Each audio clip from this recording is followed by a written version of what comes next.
बिहार के युवा नेताओं के सियासत पर बड़ा खतरा मंडरा रहा है। बात अगर की जाए तो लोक जनशक्ति पार्टी में टूट और परिवार में टूट के बाद बिहार के सियासी गलियारों में चर्चा तेज है कि राजद के जो कमान है, राजद के जो कप्तान है और राजद जिस तरीके से काम कर रहा है, कहीं ना कहीं बड़ा खतरा इस पार्टी पर भी मंडरा रहा है। हमारे साथ बात करने के लिए राजद के प्रधान सचिव श्याम रजक हैं। श्याम रजक जी, कैसे देख रहे हैं इस जो आरोप अब लग रहे हैं? देखिए, ये आरोप क्या लग रहा है मुझको नहीं पता, लेकिन राष्ट्रीय जनता दल एकजुट है, एक मजबूत है और ये सामाजिक न्याय और सद्भाव के विचारों की पार्टी है और विचारों के साथ कभी समझौता नहीं किया गया है।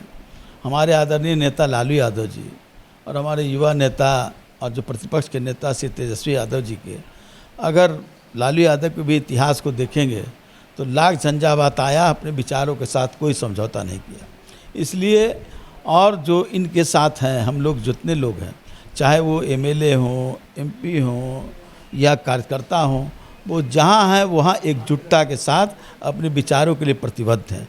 इसको तोड़ना किसी के माई के लाल में ताकत नहीं है। एक बड़ा सवाल ये रह रहा है कि जो कद्दावर नेता थे देश के, उन्होंने एक पेड़ लगाया लेकिन उस पेड़ को अब पानी नहीं ढंग से मिल रहा है। ये कहना है कि युवा जो हैं वो ज़मीन पे नहीं उतर रहे। यही कारण है कि जो साख है पार्टी की वो कमज़ोर हो रही। नहीं, ऐसी बात नहीं है। राजनीति की रणनीति बदलते रहती है।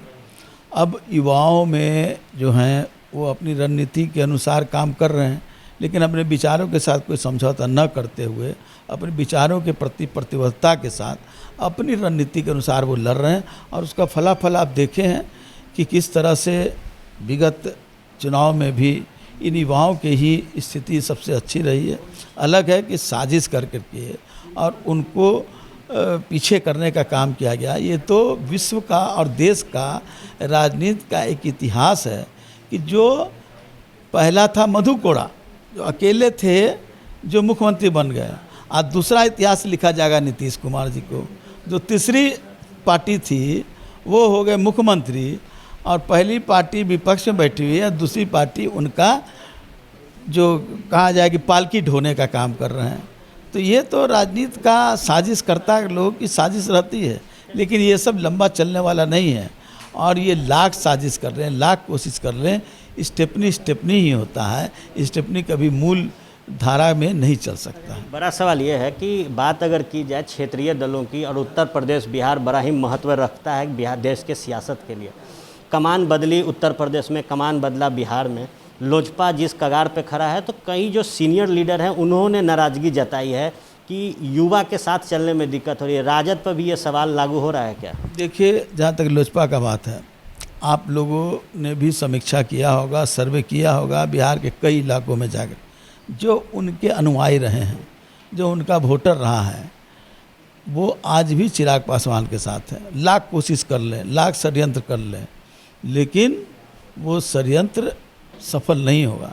लाक्षागिरी में कोशिश किया गया था कि पांडवों को उसमें भस्म कर दिया जाए, लेकिन पांडव पूरे सशरीर सड़क पर आ गए और युद्ध लड़े और कौरवों को पराजित करने का काम किया।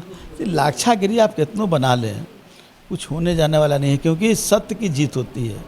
इसलिए जो बड़े और छोटे का सवाल नहीं है, युवा की सोच, सम्मान वो है।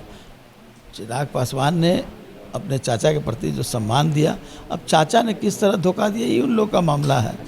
आखिरी सवाल है, एक लंबा अनुभव है आपका सियासी का, और बात अगर की जाए तो क्या युवाओं के नेतृत्व में थोड़ा असहज महसूस अब होता है क्या? हमें कोई महसूस नहीं होता है असहज, क्योंकि हम लोग भी युवा की राजनीति से ही निकले हैं और युवाओं को जब तक आगे नहीं बढ़ाया जाएगा तो निश्चित रूप से वो लड़ाई आगे नहीं बढ़ सकती है। युवा ही आगे। एक समय जब हम लोग थे, युवा थे, तो बड़े लोगों ने हमें हमारा प्यार दिया हमें लोग को, और उस समय चाहे लालू यादव हो, नीतीश कुमार जी हों, रामविलास जी हों, सब लोगों को, युवा नेतृत्व को, जो बुजुर्ग लोग थे उन लोगों ने पूरा रूप से समर्थन देने का काम किया। राजनारायण जी हो, चाहे कोई लोग हों, सब लोगों ने उनको समर्थन दिया। तो युवाओं को तो आगे आना ही होगा। आखिरी सवाल अब लेते हैं। फरवरी मार्च में आपने एक बयान दिया था कि जेडीयू के कई विधायक संपर्क में हैं। क्या आज भी वो लोग संपर्क में हैं? आज भी संपर्क में हैं और गति उनकी तेज़ी से बढ़ गई है। जब इसी कारण वो कभी कांग्रेस के सवाल, कभी अब लोजपा को उन्होंने तोड़ा है, ये तो साफ साबित हो गया। उनके पार्टी के ही लोगों ने पोस्टर लगाया, जनता दल यू के लोगों ने ही। उनके जो दिल्ली में बैठक हुई तो उनके ही पार्लियामेंट्री वहाँ के संसदीय दल के नेता ने उसकी पूरी रूपरेखा तय की। तो ये तो सही साबित हो गया, कितनों छुपाया जाएगा, छुपने वाला नहीं है, तो उससे कोई फ़र्क पड़ने वाला नहीं है उनके लाख कोशिश के बाद। और ये इसलिए हो रहा है, और उनके जो लोग गए हैं लोजपा के, उससे उनकी सेहत को कोई फ़ायदा होने वाला नहीं है। ये सब लोग बीमारू लोग हैं और ये लोग का जनता के बीच कोई स्थान नहीं है। ये आने वाला समय ही बताएगा, मैं नहीं कह रहा हूँ, आने वाला समय बताएगा। जहाँ तक जनता दल यू में छटपटाहट है, परेशानी है, उसी को खुश करने के लिए, उनको भ्रम में डालने के लिए इस तरह की व्याख्यान देने का काम कर रहे हैं कि कांग्रेस टूट रहा है तो राजद टूट रहा है। कहीं कोई टूटने वाला नहीं, वही लोग टूटेंगे, समय का इंतजार देखिए। विधायक के साथ मंत्री की भी लिस्ट है क्या टूटने में? बहुत लोग हैं, मैं खोलूँगा नहीं पट्टा, लेकिन बहुत लोग हैं, ऐसे ऐसे लोग हैं कि आपको जब होगा तो आप खुद आश्चर्यचकित हो जाएंगे। तो ये थे श्याम रजक, जो राजनीतिक गतिविधियां इस वक्त बिहार के सियासत में टहल रही है, उन तमाम पहलुओं पे हमने इनके साथ चर्चा की। बहरहाल आप बने रहे फर्स्ट बिहार झारखंड के साथ, खबरों का सिलसिला यूं ही चलता रहेगा।